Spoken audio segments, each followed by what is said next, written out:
Now, don't you think that would be the beginning of all the problems? Because if you take history, all the major battles have been fought because of theism, because of religion. Uh, this thing would be could be labeled differently. I mean, a temple in every city could be No, labeled. I did not say temple in every city, did I say that? I said you must… your home, your city, your town and your state and your nation and the world should become like a temple. That cannot be done by building more temples. That can only be done by you being in touch with the divine. And anyway, about the major wars, you need to understand this.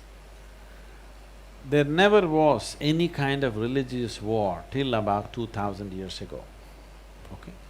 Not even 2000, about 1700 years ago.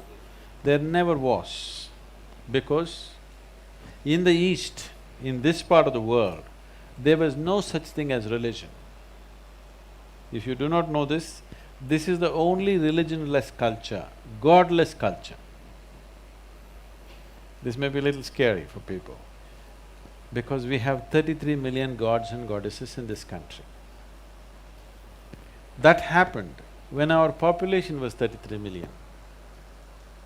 Since then, our population has increased, but we did not create enough gods and goddesses.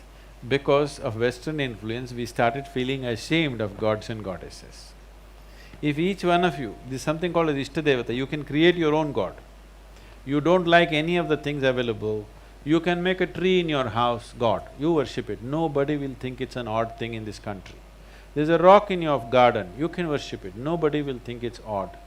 You can worship your mother, you can worship your wife, you can worship your child, you can worship a cow, whatever you want. But the important thing is, there should be devotion in your heart, because if there is no devotion, with this much intelligence, this animal will go crazy. It needs devotion. Devotion means not about God, about you, isn't it? Is devotion about you or about God? Whose quality does it change? Whose quality does it change? Your quality or God's quality? It's about you. It's about transforming you into a certain level of sweetness which cannot be contaminated from outside. This is what devotion means. That you are a devote means you have created a certain sweetness in your emotion which cannot be contaminated, which cannot be made bitter by somebody else. If you love this person, if this person gets against you, your love becomes poison, isn't it? Yes or no? So devotion is that dimension of intelligence where you know how to manage your sweetness irrespective of what the world is doing to you and the people are doing to you. If you don't have this capability, you will not go very far in this world, isn't it? If you have the fear that you could become bitter, you will only take baby steps in your life.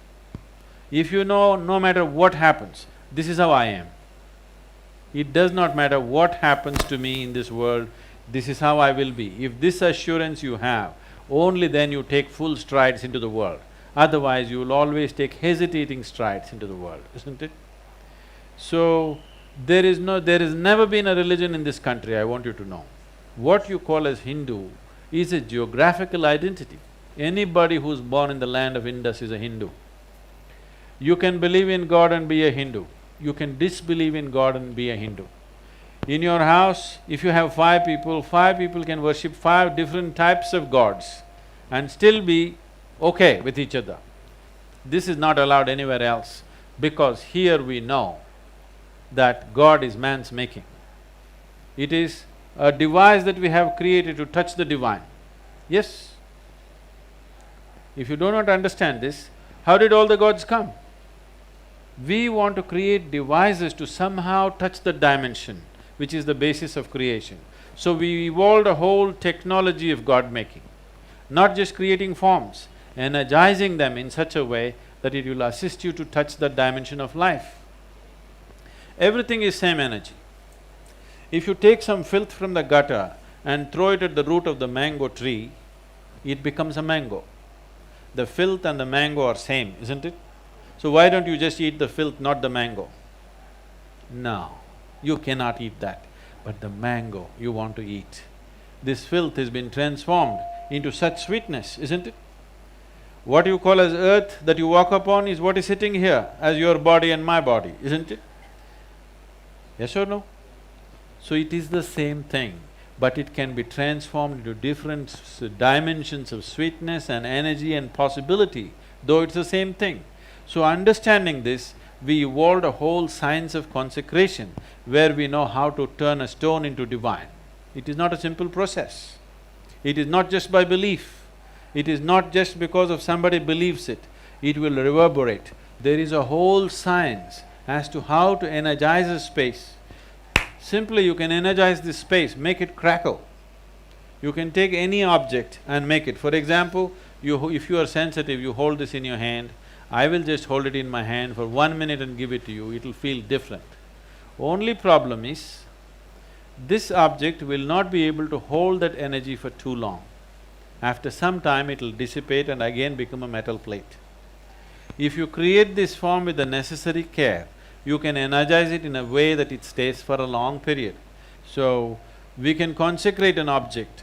What is just stone right now will reverberate with a tremendous field of energy. If people come and just sit there, their lives are transformed. It is for this the temples were built. Temples are not a place of worship. Nobody is leading a prayer. There is no philosophy being propounded. But they told you one thing, if you go to the temple, you must sit there for some time. Did they tell you this? Huh? Nobody told you have to send an application to God, but they told you you must sit there for some time. Now these days you're just touching your bottom to the floor and running away. That is not the idea. This is like a public battery charging place. If the place is kept alive, if you sit there, your life can transform itself, if it is properly created. I am talking about the ancient temples. Today's temples, many of them are built like shopping complexes, probably for the same purpose, that's a different thing. But if it's properly done, it is a phenomenally energizing space. Life can change simply sitting there.